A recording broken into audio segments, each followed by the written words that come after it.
Hey guys, what's up? Welcome to Saturday Night Music Club number 13, filmed right here at the Record Room Record Store in Old Town, Scottsdale, Arizona. Once again, a big shout out, thank you to John Rose, the proprietor of the Record Room, for letting us host this this continued series. So thanks again, John. So, two record theme. Oh, first I should mention that, as you can see, there's only 4 of us tonight. Schedules, illness, malaria has made Jaymz Todd absent, as well as Dream Pop Jesse, but they shall return for next month. We got a great edition in October, so make sure you guys stick around for that one next month. So, 2 record theme, as always. Our first record theme that we collectively decided on, we just picked an artist, and each person we agreed on an album each from Tom Waits. So that is what we're going to start off theme 1, and we're going to go in chronological order. So that was Robert. Okay. Well, I selected Bone Machine, and this was the first Tom Waits album that I ever heard. And I heard it when it came out back in '92, and I'd never heard anything like it. It's, I think to me, what I really love about it, just beyond the weirdness of it, is the fact that it sounds completely out of time. You can't really, when you listen to it, you can't really pinpoint when it came out. A lot of the instrumentation sounds primitive, but at the same time there's a spark to it that is kind of forward-thinking. And underneath the experimental production, the songwriting is just absolutely top-notch. So, Bone Machine. Bone Machine from 1992, correct? Correct. And if for those of you that regularly tune in, normally we give each record a score from a 1 to a 3, 3 being the best, then we pick a winner at the end. What we decided to do for this one is, instead of individually grading the album with a score, we each presented a ranking of and we ranked these orders from favorite 1 through 4, which we will, at the end of our discourse here with each person's record, we'll each give our list of our rundown of our top 4. So, Bone Machine, and Robert chose to play side 2, Love the Tom. I've heard this album before. My brother's a huge Tom Waits fan, so all these albums that I know from hearing him from my brother. Very Tom heavy drumming, but it's also melodic, and this album is right in what I really like about Tom Waits, so it's in my Tom Waits wheelhouse. Jonathan, Bone Machine. Oh, it's one of my favorite Tom Waits songs. It's Tom Waits as Ross.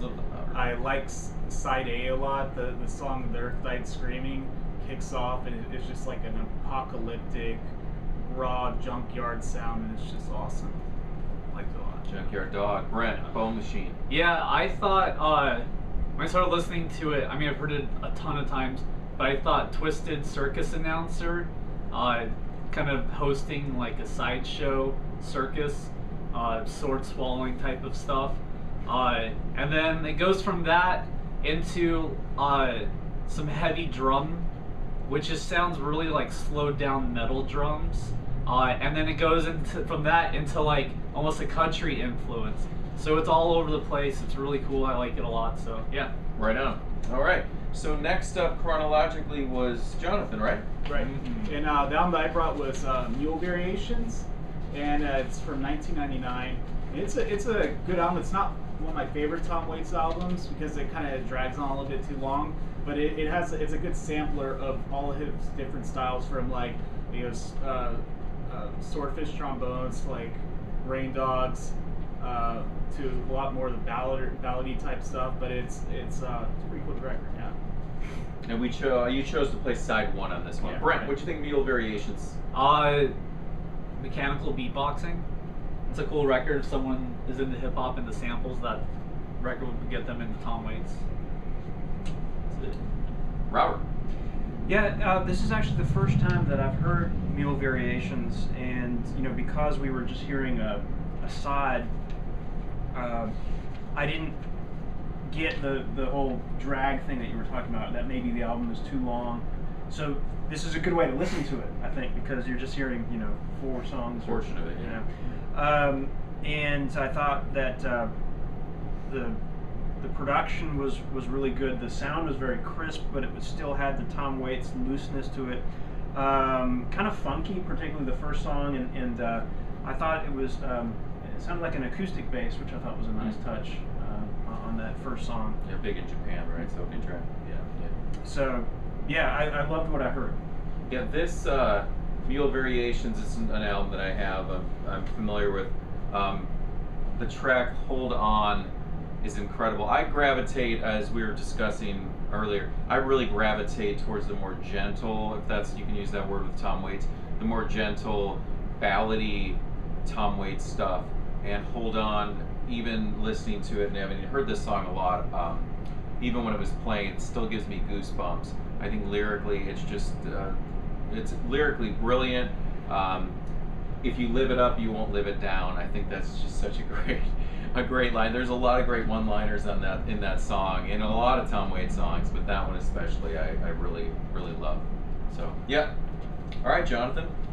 That takes us next to my choice, and I brought Real Gone from 2004, and I played. This is a double LP, and I played side 4 primarily because. The Day After Tomorrow, I wanted to make sure everyone got to hear. It's a beautiful song. Actually, I recited the lyrics. I read them out of the liner notes to these guys before we listened to it. It's about a soldier going to be returning home, hopefully the day after tomorrow. Intense lyrics. So, Jonathan. Oh, I love Real Gone. It has a cool vibe throughout it. It has some cool murder ballads on there, and it has great bass work by Les Claypool of Primus. It's a great record. Brent.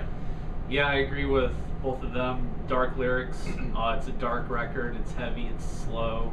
It's really intense to listen to. So it's one of my favorites. Robert.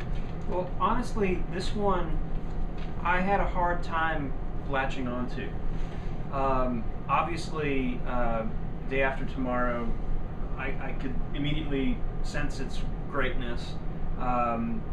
It was cool that Bret read us the lyrics before we listened to it. It kind of prepared me for it. But the rest of it, there was nothing that jumped out to distinguish it for me from the other albums we listened to. So I don't know what to think about this one yet. Okay. I'll have to hear the whole album.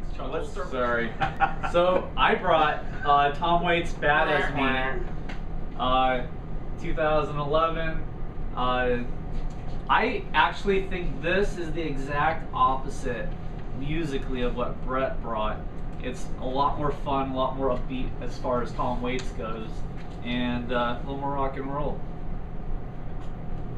Jonathan. Well, I like this song. It's a nice kind of like album from like 2011. The song Chicago touches on the Great Recession. There's a song called Hell Broke Loose about a soldier coming back from Iraq, and he's like on meth, and it's really dark, and it's a cool song, and it kind of builds up to this kind of like explosion, and yeah, it's a good record. I like it a lot. After I think it was Brent and maybe it was a couple weeks ago. I had we were discussing Tom Waits in here. I think it was hanging out one night, and excuse me, I went home that night and I put on Bad As Me just a few weeks ago because it had been a long while since I revisited it, and it's really, after some albums, I'm sure you guys can relate to this. You get them new, you listen to them a lot, and you're like, wow, this is so great. Then you revisit it a while later, and you're just like, oh, it wasn't as good as I remembered it was. When I played this, I was like, it was even better than I remembered it being. And, you can hear remnants of Tom Waits within Nick Cave. And this album specifically, in the song Raised Right Man, reminds me so much of Nick Cave's Red Right Hand, even with those organ flourishes that happen from his Let Love In album. So the two almost sound like, like Tom Waits influenced Nick Cave, and then Nick Cave influenced Tom Waits, if that makes sense. But that song particularly reminds me of it. In the closing track on side 1 is what, Brent? Back in the Crowd, great track. Yeah. So yeah, for sure. And Robert, did you talk about this one yet? No. No. So this one, I agree with Brent in a way, because it definitely is the opposite of Real Gone.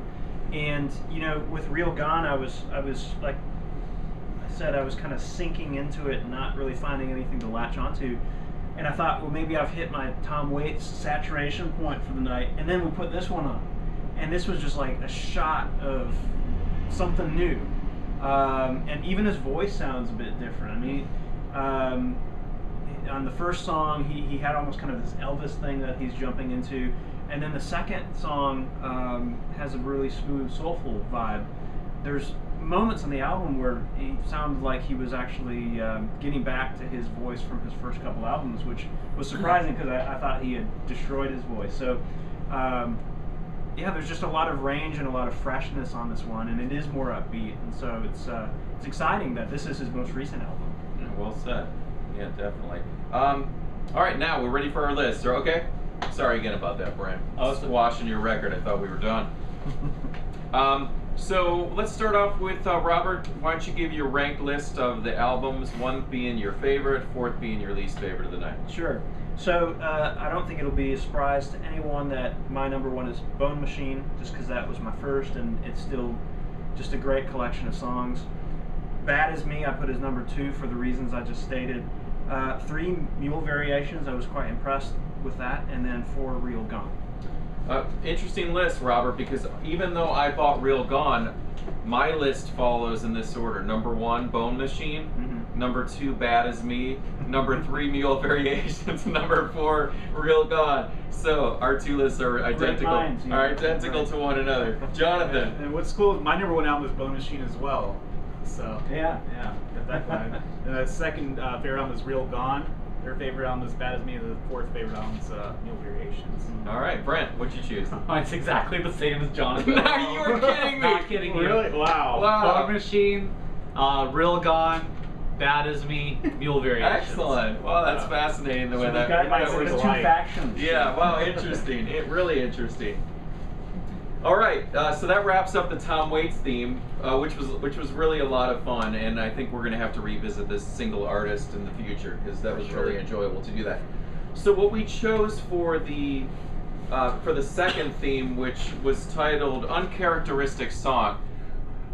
So a single song that is really unlike the rest of an artist's catalog. So each person, interpreted that their own way. And who wants to start this one? We'll go in the same order we did? Yeah. Was that Robert? You were first, yeah. Yes. Okay. So this is the album Beauty on a Backstreet by Hall & Oates. And the particular song that I played was called Bad Habits and Infections. It's a 6-minute kind of epic rock track, and it is a uncharacteristically hard rocking song from Hall & Oates. It has some sort of strange change-ups in the song. The whole album itself is pretty weird, but even on the album, it's definitely a standout for being kind of harder and grittier than what people would normally expect from these guys. For me, because I haven't actively listened to Hall & Oates other than the songs that have been drilled into your brain from visiting various dining establishments, dentist offices, NASCAR races, etc., etc. So the album doesn't sound different from what I'm used to music sounding, but is it different Hall & Oates? Yes. So it's uncharacteristic than the Hall & Oates I knew. The second it kicked in, I grabbed for the liner notes because musically it's recorded very well. And I immediately knew that the whoever was playing drums was highly skilled, the sound of the kick drum, everything about it. And then I found through the credits that it was Jeff Porcaro who played with Toto, and Leland Sklar on bass, who's played with Eric Clapton and Phil Collins. And so there's a really cool bass and drum groove going. Didn't necessarily make me a fan of Hall & Oates, but I still dug it. I dug that it was different, and yeah, it was like a slightly glam rock version of Hall & Oates. I don't know why they disown it, because I actually like it better than the Hall & Oates that than I know. Oh yeah, I did forget to mention that Oh, yeah. these guys basically disowned this album. And if you look at the box set, it's not even included in the album covers that are displayed in the box set. I gave the track a 2. Jonathan. Yeah, so I'm not a huge Hall & Oates fan. I don't really have any of their albums, anything. So when this song first started, I was like, T-shirt though. I Sorry, only wore that in middle You do school. have the T-shirt. you have a T-shirt. Okay, sorry. Okay. Keep going. Yeah, Audra. so at first I was right off the bat, I was gonna give it a 1, but then and then when it kicked off, it was like, it sounded like it sounded like Jukebox Hero from Foreigner, and I was like, oh man, this is gonna be bad. And then the chorus sounded like, had some ELO flourishes, so that's why I gave it a 2, because of that reason. I didn't hear those. I don't know. I didn't hear that at all. You hear the ELO Okay, flourishes no. in it now? So- Okay. Let's hear it, Brent. Let's hear it. You know, Hall & Oates, I automatically wanted to circle 1 just because of Hall & Oates.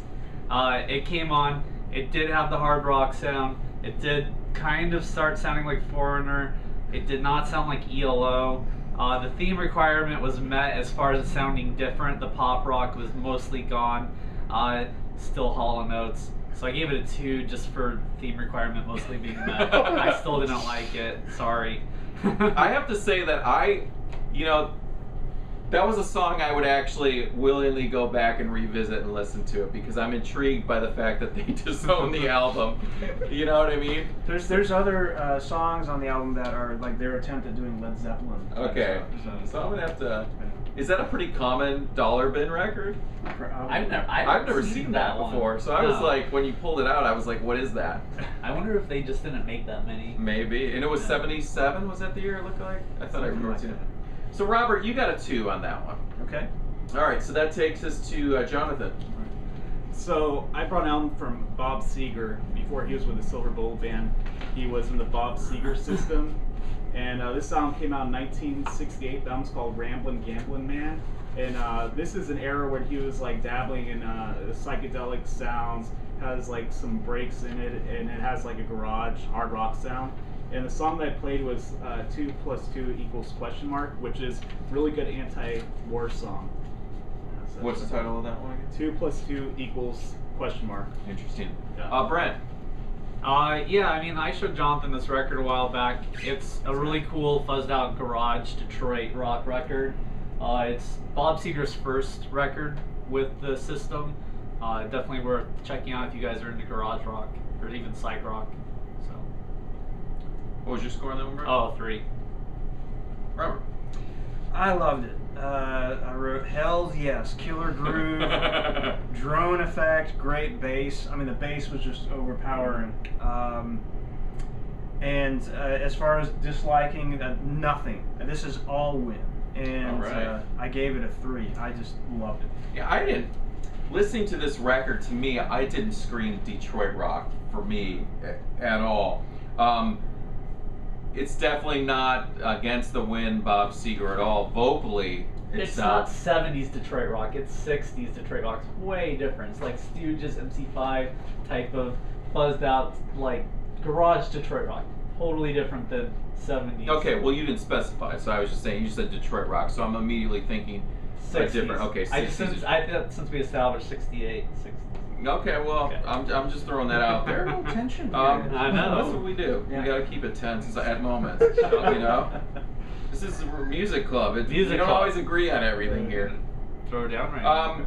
There was some crazy fast probing left and right panning that was going on. It's a phasing effect. At one point, it was panning, and it was really probing, going quickly to the left and right. You gotta put on your headphones for this. Oh, I mean, I was standing over by the right speaker, and I thought there was some pressing. You thought you were going to be abducted? Yeah, and probed. So I thought there was a pressing defect on this record because the sound kept going in and out. And then I slowly migrated over towards the other side of the store, and then I realized that it was bouncing back with this rapid panning, and I found that pretty intriguing, but also it was a little almost unsettling. But it was cool. I get a 2. Jonathan, your record ended up scoring a 2.67. I'll take it. Whoa. All right, that brought it to me. Wait, did you get Robert's score? I don't think you did. We didn't. Yeah, I got a yeah, two. you got two. You got two. Oh, okay. Yeah. You got two. I was being probed. Okay, so I went with an artist whose catalog has always been diverse from album to album. And so I chose, his first album came out in 1967, self-titled, a lot of people don't know about it, which was a quirky album to begin with, but a track that was put out as a single was even a little bit more left field than the rest of that album. And that is David Bowie's The Laughing Gnome. Collected here, the original single for it is really hard to find, but it's collected here on this great 2-record compilation called Images, 1966 through 1967. Jonathan. It's David Bowie on psychedelics. What's not to love? You know, it's campy. It's brilliant. It has chipmunk effects. It's great. I give it a 3. Excellent. Brent. This is so Jonathan's wheelhouse, wasn't it? It's awesome. I never heard before. I immediately thought of a slowed down techno song with David Bowie on acid talking to a chipmunk. Gave it a 3. All right, Robert. I have a feeling you're gonna change the vote. Yeah. So okay. First of all, you know, I think we could fight over who's the biggest Bowie fan here, because I you know, am all about Bowie. I did a tribute album to Bowie actually in Athens, Georgia. I produced it. Wasn't like the whole Okay. this one. But so anyway, so I have some credentials. What was that one called? Crash Course for Raiders? Loving the Alien. Okay. Athens, Georgia. Salutes David Bowie. Okay. Put a little link on the thing. But that being said, I hate this song as much as I love David Bowie. So the proportion of love that I feel for him flipped into hate would describe this song. It's harsh. Yeah. More than the Never Let Me Down album. Those are fighting Yeah. words. Yeah, more than Never Let Me Down, which Intriguing. yeah, it's really the chipmunk effect. I think is it does something to me. It rattles my. Makes you angry. It makes me it does it brings out some kind of psychosis. Like if I listen to it too much, bad things might begin to happen. I did notice you were foaming at the in the corner with clown makeup on while this was playing. I mean, shoot, that did that, you know, a little bit of a hint there. So I gave it a 1. Oh. Okay, so my score was a 2.33. Wow. Brent, it's all you. Chuckles. Thanks, Hoss. Alright, I brought Dan and Dale, aka Sun Ra.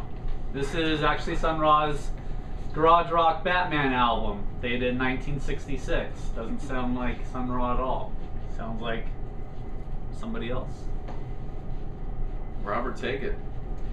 So this one, it's very cool. I mean, it definitely fits the theme. I never would have guessed it was Sun Ra, and that was kind of the positive and the negative to it, because the positive was it's cool to hear Batman type music and kind of 60s TV show type music done by Sun Ra. That's just awesome. But the downside was that it constrained Sun Ra more than I'm used to, and so I kept feeling like I'm just not getting the full Sun Ra experience, which again was the point. So splitting the difference, I gave it a 2. What I want to know, Brent, is was this a decision that he just chose to do? Did a record label ask him to make a Batman and Robin album? You know, was it meant to exploit on the Batman fame? Okay, so back in the 60s, a lot of different groups did Batman records. A lot of the Batman records had nothing to do with Batman, and some of them did. This one particular did. I mean, even the Riddler did a Riddler 7-inch, singing like a lounge song and a garage song on one side.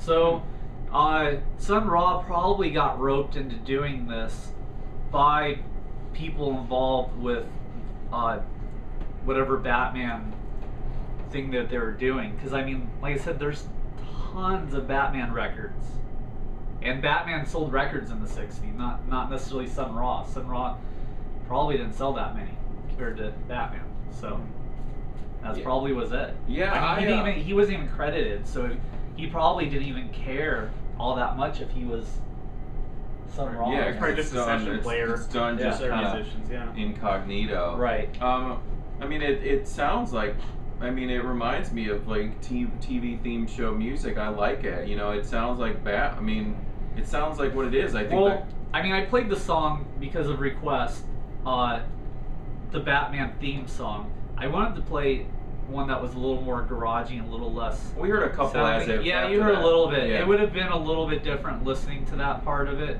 but I switched it over. So. But I still like it because it sounds like the cover, and I think the cover it's great. Yeah. I love the Adam West, right? Batman show that we grew up with reruns on in childhood. I give it a 3 because from the cover to the music, it's just that'd be an album that I would put on and listen to a lot at home for sure. So Jonathan. Yeah, I gave it a 3 as well. I think it's some of the songs in there are pretty jazzy. It has, especially with the females singing on there, and it's a lot of fun. So if you ever see this record, get it. It gets more funky and garagey. It does, yeah. Than most other Batman theme albums. For sure. You can tell it's a little different. Yeah. So Brent, you ended up with a 2.67 as well. So you Jonathan and Brent, you guys were tied in first place for 2.67, followed by me with 2.33, and then Robert Hall and Oates ended up with a 2. Hall Notes. Tough titty. Tough voting when there's only 3 people that you're dividing the score by. So there's a drastic change when you're dividing it. But I enjoyed everything tonight. I think everything, doing the Tom Waits, everything was good. Everyone's songs that they brought, because we're judging off of one uncharacteristic song, and I enjoyed it. I enjoyed every track that I've played. So. All right, guys. Once again, thanks to John Rose from the Record Room for letting us film here and enjoy another episode of Saturday Night Music Club. We'll be back next month, guys. So stay tuned. Peace. Peace.